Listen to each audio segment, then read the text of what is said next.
Welcome back ناظرین، ہم گفتگو کر رہے ہیں اور ہمارے ساتھ موجود ہیں بلال اظہر کیانی صاحب، وزیر مملکت برائے خزانہ اور ریلوے، اور ہمیں جوائن کیا تیمور سلیم جھگڑا صاحب نے، سابق وزیر خزانہ Khyber Pakhtunkhwa. Welcome to the شو جینٹلمن۔ بلال صاحب، آپ سے گفتگو کا آغاز کریں گے۔ سر، سب سے پہلے تو جو اس ہفتے کی ہم کہہ سکتے ہیں بڑی خبر ہے کہ سر وہ جو کاروباری شخصیات ساری ملنے چلی گئی فیلڈ مارشل صاحب کو، تو وہ جو ٹی وی پہ آ کے گفتگو کر رہے ہیں وہ تو آپ لوگوں کو پہ بہت تنقید کر رہے ہیں۔ سو ڈو یو تھنک کہ آپ لوگ ان کو نہیں تسلی دے پائے، ان کے مسئلے حل نہیں کر پائے، اور اس لیے وہ ناراض ہو کر یا آپ لوگوں سے مایوس ہو کر فیلڈ مارشل صاحب کو ملنے چلے گئے؟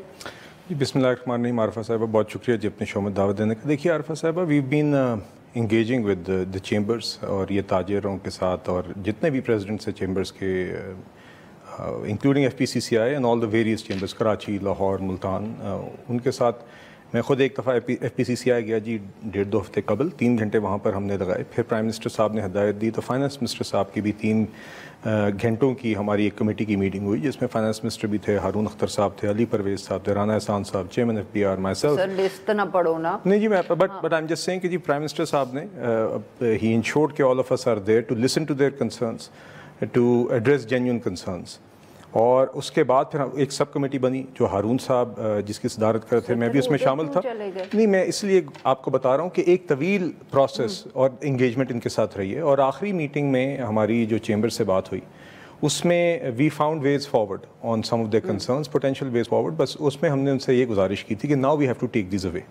ہم نے فائنانس منسٹر سے بھی ڈسکس کرنا تھا، پرائم منسٹر صاحب سے بھی شیئر کرنا تھا، اور اس کے بعد کچھ معاملات ایسے ہوتے ہیں since we run an IMF programme وچ میں even need a discussion there, تاکہ there is no every one is taken to confidence before we can confirm some things. تو یہ ان کے علم میں ہے اور بڑے اچھے ماحول میں ان سے انگیجمنٹ ہو۔ اس کے علاوہ اگر وہ کوئی اضافی میٹنگس کر رہے ہیں تو آئی تھنک اس میں کوئی حرج نہیں ہے، بٹ ان کے ساتھ ایک وے فارورڈ طے ہوا ہے، اور انشاءاللہ we hope to conclude things. شکایتیں کر کے آئے ہیں وہاں؟ نہیں دیکھیے، وہ ان کا استحقاق ہے، حق ہے۔ ہمیں اس چیز میں ہمیں صرف اس چیز سے کنسرن ہے کہ جو بھی جینیون گریونسز اور کنسرنز یا فیئرز ہیں ہم ان کو ایڈریس کریں۔ باقی جو ہماری معیشت کی ڈیجیٹائزیشن، ٹیکس کلیکشن بڑھانے کے جو اہداف ہیں ان کو ہم اچیو کریں۔ آج بھی یہی باتیں senate standing committee on finance میں بھی ہوئیں، اگین کچھ چیمبرز کے ریپس وہاں پہ موجود تھے بشمول کراچی چیمبر، تو we had a similar discussion and انشاءاللہ will continue to engage with them. نہیں تیمور صاحب، میں تو یہ کہنے والی تھی کہ آپ کے زمانے میں بھی ایسا ہی کچھ ہوتا تھا، تو پھر اس کی جو کہانی کی اینڈ ہوئی وہ بھی ہم نے دیکھ لی کہ جب میٹنگز کہیں اور چلی جاتی ہیں نا کہ جی حکومت ٹھیک پرفارم نہیں کر رہی، یہ نہیں کر رہی، شکایتیں، تو پھر اس کے بعد سٹوری کی اینڈ جو ہے نا آج تک تو پاکستان میں ایک ہی ہوئی ہے، تو کہیں آپ والی کہانی ریپیٹ تو نہیں ہو رہی کہیں؟ سمپل جواب ہے، ہائیبرڈ نظام ہے، اس میں یہی ہوگا۔ تو سر آپ کے زمانے میں بھی تھا نا، وہی تو کہہ رہی ہوں کہ اس کی تو پھر اینڈ اچھی نہیں ہوتی۔ یہ ہائیبرڈ پرو میکس پلس اسپیشل ایڈیشن، تو کیا اس کی اینڈ فرق ہوگی؟ نہیں، جتنی وہ اسپیشل ایڈیشن ہوتی ہے اتنا اینڈ جو ہے وہ برا ہوتا ہے۔ اور آپ یہی دیکھ لیں کہ ایک طرف خانہ پوری کے لیے گئے، ایک طرف فیصلے کے لیے گئے۔ ایک جگہ پہ یہ نظام ہائیبرڈ نہیں ہے۔ پنجاب میں بلڈنگز کی ری نیمیفیکیشن وہ صرف مریم نواز اور ان کے والد پہ ہوتی ہے۔ بلال صاحب، وہ کہہ رہے ہیں سب جگہ پہ ہائیبرڈ نظام ہے سوائے جب آپ لوگوں نے پنجاب میں جو نام رکھنے ہوتے ہیں بلڈنگز کے۔ میرا خیال ہے جی اگر تو اعتراض ناموں کی حد تک ہی ہے، اور اگر اس چیز کا اعتراف ہے کہ پی ٹی آئی کے دور میں پنجاب حکومت سے بے تحاشا زیادہ ترقی ہوئی ہے، جو کہ ہوئی ہے اس 1 سال میں پی ٹی آئی کے 4 سالہ دور سے زیادہ ہوئی ہے، تو پھر مجھے اس پہ کوئی حرج نہیں۔ اگر نام تک اعتراض ہے اور اگر یہ تسلیم کیا جاتا ہے کہ خیبر پختونخوا کی 3 حکومتیں اور پنجاب میں جو پی ٹی آئی کی ایک حکومت رہی ہے اس سے کئی سال زیادہ ترقی اور ڈیولپمنٹ اور ایشو ریڈریسل پنجاب حکومت نے 1 سال میں کیا ہے، تو اس حد تک میں کرٹیسزم لینے کو تیار۔ پنجاب کی ہر بلڈنگ کا نام مریم نواز؟ نہیں، میں آپ سے یہ کہہ رہا ہوں کہ اگر آپ کے اعتراض اس حد تک محدود ہے اور آپ یہ مانتے ہیں کہ یہ سارے کام ہوئے ہیں، دیکھیں کام ہو رہے ہیں، عارفہ صاحب کام ہو رہے ہیں، چیزیں بن رہی ہیں تو ان پہ نام لگ رہے ہیں نا، تو چیزیں بننے اور کام ہونے پر اگر آپ اس حد تک اتفاق کرتے ہیں۔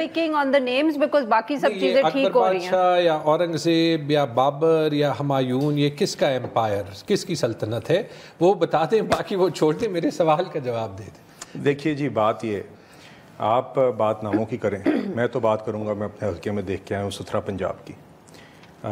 میں بات کروں گا آپ سے ان سارے بی ایچ یوز کی جو کہ گاؤں گاؤں میں اپ گریڈ ہو رہے ہیں، جہاں پہ ڈاکٹرز کی کمی پوری ہو رہی ہے، اور جس طرح کا بی ایچ یو یا آر ایچ سی آپ کو rural health centre, basic health unit آپ کو لاہور میں نظر آئے گا، اسی طرح کا اب آپ کو جہلم میں نظر آئے گا۔ میں آپ سے بات کروں گا واٹر سپلائی اسکیمز کی جو میرے حلقوں میں ہو رہی ہیں. میں آپ سے بات کروں گا کہ میرے جیسے جہلم جیسے چھوٹے ضلع جس نے کبھی واسا یا RWMC جیسی فیسلٹیز نہیں دیکھی تھیں, وہ اس کو آج مل رہی ہیں. تو میرا تو ایمفیسس اس پر ہے, اگر آپ ان امپرومنٹس کو تسلیم کرتے ہیں اور اگر آپ کا گلہ نام تک ہے تو یہ مجھے قبول ہے. جی میرے ذہن میں ایک اور سوال آتا ہے, جلدی سر, میں نے بھی آپ سے سوال 1985 سے 2024 تک کیا ہو رہا تھا, کیونکہ چلے 3 سال ہمارے تھے, وہ باقی 37 سال وہ تو سر انہی کی حکومت تھی نا, تو یہ جہلم ابھی یاد آیا. تو دیکھیے تو سر جیلوں میں پہلے صفائی نہیں ہوتی تھی جب شہباز شریف صاحب چیف منسٹر تھے؟ میرے خیال میں تیمور صاحب یہ پوچھ رہے ہیں. اب اس سوال پہ بھی آ جائیے. ہاں ویری کوئکلی سر, میں نے ان سے بھی سوال پوچھنا ہے. نہیں, آپ انہیں کے سوال مجھ سے پوچھ رہی ہیں, میں تو جواب دے رہا ہوں. میں ان سے, میں نے یہی کہا نا, یہ آخری تو میں آپ سے یہ کہہ رہا ہوں جی کہ الحمدللہ شہباز شریف صاحب کے دور میں ترقی جو ہوئی پنجاب میں, وہ کسی اور صوبے سے تو بہتر رہی ہے پرفارمنس. یا تو کوئی بندہ آپ مجھے انڈیپینڈنٹ بتا دیں جو آ کے یہ کہہ سکے کہ ان کے جتنے بھی CM رہے ہیں جس بھی صوبے میں, وہ قریب بھی آتے ہیں شہباز شریف کی ڈیلیوری کے اوپر, جس طریقے کی ڈیلیوری انہوں نے پنجاب میں دی ہے ان آل فیلڈس. اور اس کے اوپر اب ناؤ مریم نواز صاحبہ is building upon that, and this is PMLN, this is Nawaz Sharif. تو اگین سندھ آپ دیکھ لیجیے, I don't want to I mean, but this is a comparison that over the last 2-3 decades, I do think that Punjab has performed the most in terms of governance, provincial governance. اور شہباز شریف صاحب, Shahbaz speed کا نام ادھر سے ہی چلا تھا, اور آج we are building upon that. This government is building on that. آپ کسی بھی حوالے سے دیکھتے ہیں, Punjab has performed better than any PTI government in any of the provinces or the federal government. وہ شوگر کے ایشو سے بھی یہی لگ رہا ہے. جی جھگڑا صاحب اب یہ بتائیں. Apples and pears. But ٹھیک ہے, but if you want to, that's fine. اچھا سر, آپ لوگوں کے اب تو کنوکشنز ہونی شروع ہو گئی ہیں. حالات مطلب کہ ایک طرف آپ لوگوں نے اتنی مدد کی, اسٹیبلشمنٹ کی, باقی اپوزیشن کی سیٹس اپنی دے دی سینیٹ کی ان کو KP اسمبلی میں, مطلب چیف منسٹر صاحب نے تو کوئی کسر نہ چھوڑی, اور اس کے دوسرے دن ہی آپ لوگوں کی کنوکشنز آ گئی. سو آپ کی تو نہ مزاحمت کی پالیسی کام کری اور نہ مفاہمت کی. یہ انگریزی کی معذرت, لیکن یہ میں کل پورا دن یہ میں ویریفائی کرنے کی کوشش کر رہا تھا کہ یہ واقعی سرگودا کی کنوکشن میں لکھا ہے. اور یہ لکھا یہ ہے کہ though the accused denied from their any connection with the occurrence, but they even did not opt to rebut at this stage from their affiliation with PTI.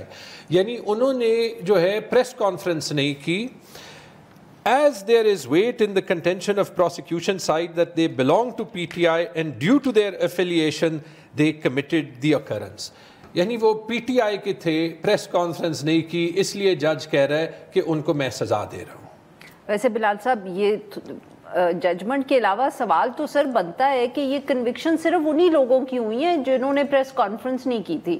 تو جن لوگوں نے پریس کانفرنس کی ان کے بارے میں آکیولر ایویڈنس بھی, جس کو میں نے ویسے یہ ججمنٹ میں ہی لکھا ہے. آئی نو سر, میں ویسے کہہ رہی ہوں کہ یہ میں نے نا اب یہ پہلی دفعہ ٹرم ججمنٹ میں پڑھی, آکیولر ایویڈنس, تو میں اس پہ بات کر رہی تھی کہ سر ویسے وہ آپ لوگوں, یہ آپ کی کیسی پروسیکیوشن ہے سر حکومتوں کی اور جو آپ کی جوڈیشری ہے, کہ ان کو وہ لوگ نظر ہی نہیں آئے جنہوں نے پریس کانفرنسز کر دی تھی.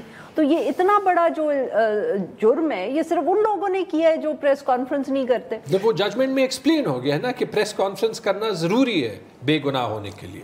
پہلی بات تو یہ عرفہ صاحبہ کہ جتنا جو سنگین جرم ہوا 9 مئی کو, یا تو کوئی انکاری ہو کہ جرم نہیں ہوا, اس جرم کا ایک تاخیر سے فیصلہ آنا دیر آئے درست ہے کا معاملہ ہے.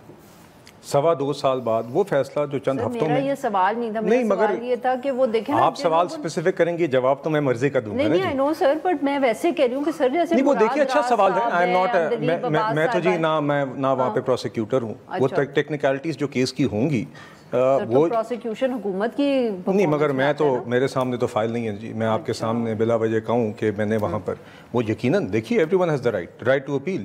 آپ اس کے بعد آپ کا کیس آ گیا, آپ کورٹس میں جائیں گے, مگر میں یہ ضرور کہوں گا کہ ایک سنگین جرم جس کا فیصلہ جوڈیشری کو ہفتوں یا مہینوں میں زیادہ سے زیادہ کرنا چاہیے تھا, اس میں 2.25 سال کی تاخیر ہوئی.